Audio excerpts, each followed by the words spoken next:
American hip-hop, dance pop, electro-pop, reggaeton, R&B pop group, the Black Eyed Peas. After collaborating with Justin Timberlake, they made huge commercial success in the mid-2000s with Ella Funk, followed by their triple platinum album Monkey Business, which led to the blow-up of their fourth bandmate, Fergie, as a solo artist. By 2011, they've put out their biggest album yet and they're performing at the Super Bowl.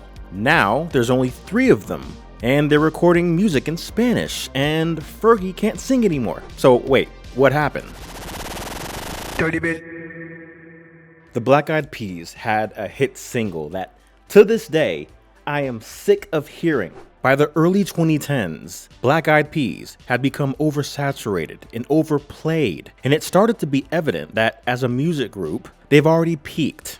Since that peak, they've gone through some pretty big changes, band-wise and sound-wise, but they've never stopped being the Black Eyed Peas. They've always had a certain uniqueness about them. It's something they had that makes them stand out in the music scene, and it might be their adaptability and their wide reach of appeal. As of now, they've gone through 4 different eras for 4 different themes and sounds. They have fans from all over the world and an extensive catalog that goes back to the late 90s. So even if they just stopped making music, they could just tour and do shows. Cause the Black Eyed Peas are still a big name that can draw in a massive crowd. They're the type of name that could have a Vegas residency and just do shows in Vegas for a while. And that's exactly what the BEP were planning to do in 2025. They had a Vegas residency set up in the spring and were no doubt gonna just play their old hits and maybe a few of their new songs. But breaking news had just came out while I was editing this that they are canceling their residency due to circumstances. I'm surprised they're just now doing a residency. They can always come back later on. Again, they have a huge library and it just keeps getting bigger because they're still making new music. Went on a bit of a hiatus, had a few delays, but they've been back since 2020 trying out a new reggaeton Latin Afrobeat sound. Baby, tonight's like fuego. We about to spin a dinero. They've been changing it up every now and then while keeping that same BEP swagger. Now, this is a swagger that will.i.am, the group lead, has been holding on to since the beginning. Like the Black Eyed Peas' actual beginning.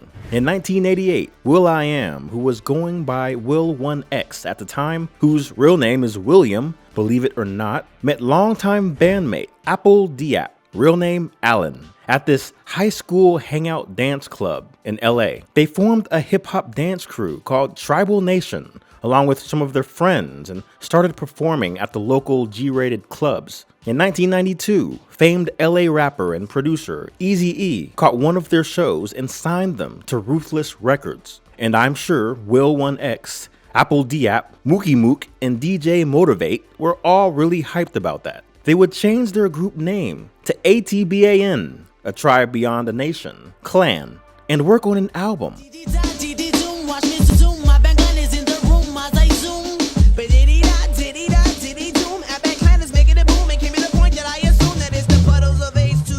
While scheduled for release in 1994, the album, unfortunately, was just left on standby and it never came out. That band Clan, we never came out. We was on a shelf.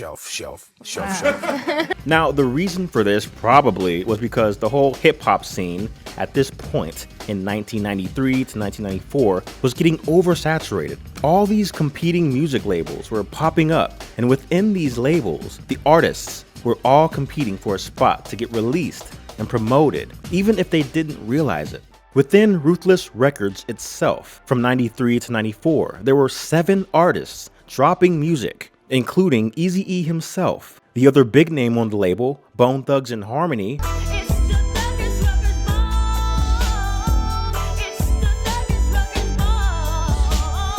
and the lesser-known HWA, who was being marketed as the female NWA. Then in 1995, still with no album drop, At-Ban Clan broke up and became a duo. Then after Eazy-E passed away, they were dropped from the label. Time for a reinvention. Will.1X changed his stage name, likely to match with Apple Diap's name, and became will.i.am. They formed a new group called Black Eyed Pods. The way Will and Alan come up with names is hilarious to me. But they soon changed the pods into peas. They also got 2 new members, a rapper, actor, DJ named Jamie, who goes by Taboo, and a soul singer from New York named Kim Hill, who they use for occasional background vocals. Going into the late 90s as Black Eyed Peas, they would stand out more in LA as the appeal of gangsta rap was phasing out. They would use live instruments with their music sampling, and overall had this positive, fun approach to hip-hop. But until then, yo, I'ma rock around saying that's the joint, that's the jam. Turn that shit up, play it again. Basically, this was their conscious rap era, in a time where conscious rap was a thing. They'd signed to Interscope Records and finally dropped an album with them in 1998. Most of the tracks were used from demos of the Ruthless Records album that never got published.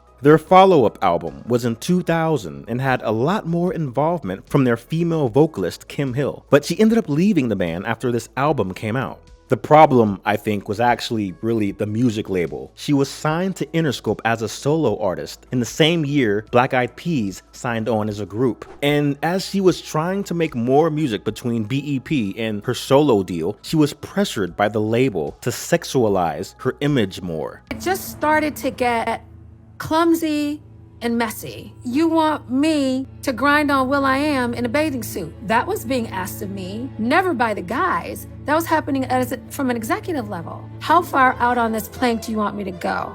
I never wanted to be objectified. Kim was a soul and R&B gospel type singer and didn't feel like that was necessary for her music. She ended up releasing her album independently on her own terms. By now, it's the early 2000s. The Y2K pop music era is in full swing, and the Black Eyed Peas figured it was time to switch up their sound a bit and meet this new pop standard and attract a bigger audience. will.i.am looked for new ways to get his hip-hop chops out there. He got with Cartoon Network. I got a secret formula. It's got a little bit of and a little bit of. I got a Back to the past and around ya.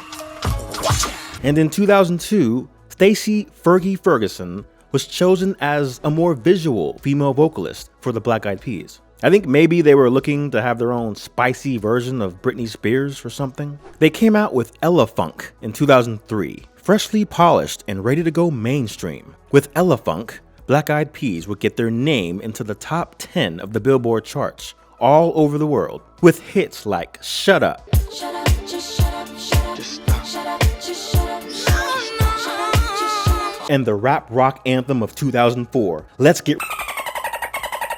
The clean radio-friendly version of this, of course, was called Let's Get It Started. But the original version of this song was actually recorded as Let's Get, and that's pretty wild, because it doesn't age well. You can't even stream that version of the song anymore from their official pages. But Let's Get It Started won a Grammy in 2005 for Best Rap Performance by a duo or group. They started recording the 4th album in 2004 after a huge Ella Funk tour, and in 2005 came Monkey Business, following the cheesy animal theme. This one arguably was even better than Ella Funk, going triple platinum. I think it was a great follow-up for this new experimental pop music version of the Black Eyed Peas. However, there was a lot of criticism, which really started after Ella Funk, that Black Eyed Peas had completely sold out. They only got bigger after Monkey Business, getting all these endorsement deals, having their music on ads, commercials, being overplayed on the radio.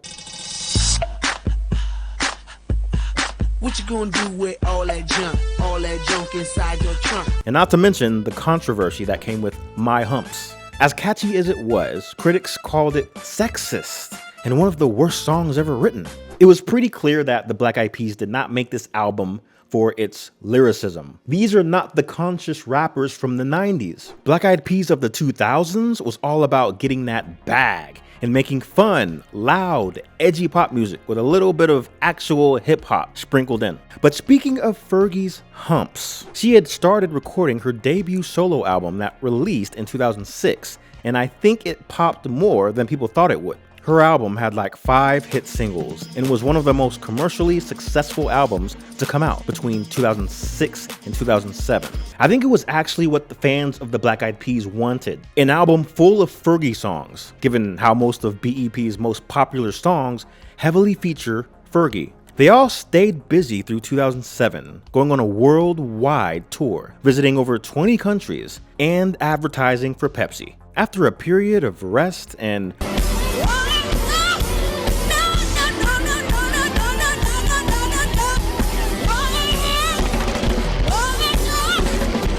will.i.am playing a Marvel character on X-Men Origins Wolverine, we got a new album from the Black Eyed Peas in 2009. The E.N.D, which stands for The Energy Never Dies. N.E.R.D was somewhere just shaking their head in disbelief. This was a new phase for the group, as they've adapted a more electronic dance type beat. And as we were moving into a new decade, a new futuristic sound would prove to be pretty fitting for them. Electronic music in itself was making a huge comeback around this time, and the album won a Grammy for Best Pop Vocal Album. The singles featured on here were pretty stacked. One of them, of course, was I got a feeling. While the group had a new vibe and sound to match with a new time, they were essentially the same group from the 2000s who loved to sell out and overplay their music. Music made for its entertainment value and not so much for its lyrical content. This time, they had a big partnership with Target I got a feeling. and Walmart. Even Fergie, as a solo artist, was dipping into it as she launched a fragrance in 2010 under Avon. The selling out thing at this point, I think, was really starting to hurt Black Eyed Peas' image. It was making them look more like the old folks trying to look cool with the new trends, and they were being annoying. Like, I know we're already super popular and we're already on the radio, but listen to our music more. And now, show them some respect. It's Taboo and Apple D app, y'all. They performed at the Walmart shareholders meeting in 2011, as if they needed to convince Walmart to sell more of their albums and play more of their music over the intercoms. I know for a fact around this time in 2009 to 2011, I was into music that didn't get radio play. Stuff you couldn't hear on a commercial. Childish Gambino, Odd Future, dubstep. Fall of 2010, they released what was basically an EP or a part 2 prequel thing of the E.N.D called The Beginning. But the E.N.D era of Black Eyed Peas felt too corporate, too mainstream. They even had their own video game. But unlike the Just Dance series, which was just getting started, this is probably where they peak. An offset to this era of Black Eyed Peas was a 2013 solo album by will.i.am, #Willpower.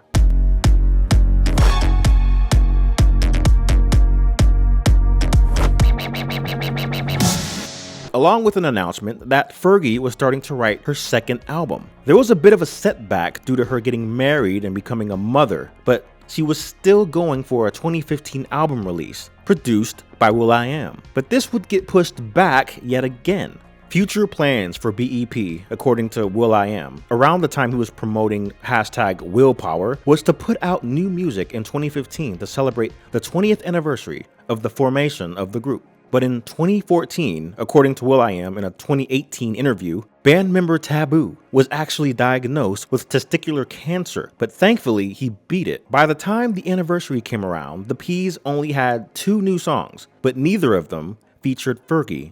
It started to be assumed among fans that between starting a family and trying to finish her second album, she just wasn't going to be in any upcoming music. Fergie would actually release a few singles over the years, but it wouldn't be until 2017 that Double Duchess would drop. It's been 10 years since the first Duchess album, and she's a mother now, so yeah, it's pretty different. Now, months before, Fergie revealed that her and Interscope Records parted ways, and she launched her own sublabel under BMG. This ignited the rumor that Fergie was leaving the Black Eyed Peas, who were still working for Interscope. As the other 3 members were still performing and recording new music, will.i.am would deny the rumor and tell the press that she's just taking a break to focus on her solo career. That a flag was still there. But not even a year later, after recording a whole new album without her, will.i.am confirmed Fergie had indeed left the group. Apparently, they already had another female vocalist as a collaborator, who they would start performing with Filipino singer J. Ray Soul. Later on in 2018, the remaining members of BEP put out Masters of the Sun Volume 1. And surprisingly, they go back to their hip-hop roots with this. Come through and scoop your feminine vibration. We penetrating your skeleton. Scare motherfuckers like it's October. I'ma take you higher than a pot smoker. This album had a more political, social awareness, lyricism, and realness theme that the newer Peas fans might not be used to. Their label, Interscope, was not crazy about this choice to depart from their pop sound, and I don't think will.i.am really had any plans to go back to it anytime soon. They went ahead and parted ways from Interscope after 20 years of being on the label. So 2019 and 2020, the Black Eyed Peas were starting fresh. Under Epic Records, they started embracing their worldwide appeal more and dove into the Latin dance and Latin hip-hop market. They utilized the Spanish language Mamacita, mamacita, que bonita. and started working with Latin artists like Shakira, Maluma, a Colombian pop group called Piso 21. They came out with music like Mamacita, Vida Loca, No Mañana, all for an 8th album, funny enough, called Translation. The album was overall pretty favorable and went overseas platinum. And in 2022, they did a follow-up to this that went gold. So the Black Eyed Peas changed a lot since the mid-2010s. The whole switch up they did in 2018 was actually very sudden, and a lot of fans didn't actually quite catch what happened. Next thing you know, the Black Eyed Peas are at the MTV Video Music Awards rapping in Spanish without Fergie. So a lot of longtime fans probably got whiplash. will.i.am gave a more solid update for those who are wondering. We love her, but she's just focused on being a mom. It's a hard job, and that's what she really wants to do right now, and we're here for her. Fergie nowadays has taken a major step back from singing and is actually just focusing on just being a normal mom, one who has now been single since 2019. The thing is, Black Eyed Peas just keep moving, and they make you want to keep up. It's 2025 now, and they've already gone through a whole Spanish phase. Who knows what they're going to do next? Because they're probably not going to just make a 3rd Spanish album. Since the beginning of the band, their whole pattern has been kind of like album, switch it up. Album, let's try something different. Right now, they seem to be in their in-between album touring phase. 2018 was definitely a reset for the group, and it's nice to see them have the ability to move on from Fergie and their old label and to adapt like true music artists who are just doing it for the love of the game. They didn't just crash out and stop making music because they're past their prime. And better yet, they didn't double down and start making more of the same thing even when it's out of style, like some artists. But as much as they keep changing, my favorite version of BEP will always be the one from their edgy 2000s Animal album phase. Thanks for making it this far. If you're chill, like and subscribe to Retro Sick for more random nostalgia and interesting coincidences surrounding that said nostalgia. And I will see ya in the next one.